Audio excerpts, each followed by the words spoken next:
মুক্তিযুদ্ধের সর্বাধিনায়ক জেনারেল এম.এ.জি. ওসমানী প্রতিষ্ঠিত জাতীয় জনতা পার্টি যুক্তরাজ্য শাখা কমিটির মতবিনিময় সভা অনুষ্ঠিত হয়েছে। রবিবার পূর্ব লন্ডনের ব্যাংকফ স্ট্রিটের একটি রেস্তোরাঁয় অনুষ্ঠিত হয় এই সভা।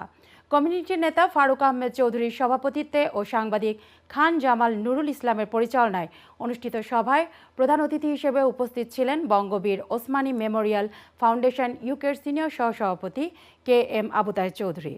সভায় কোরআন তেলাওয়াত করেন মাওলানা নুরুল হক।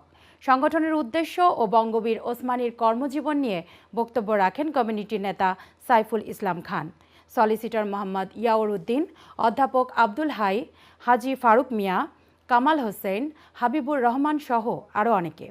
সভায় আলোচনা শেষে 11 সদস্য বিশিষ্ট আহ্বায়ক কমিটি গঠন করা হয়।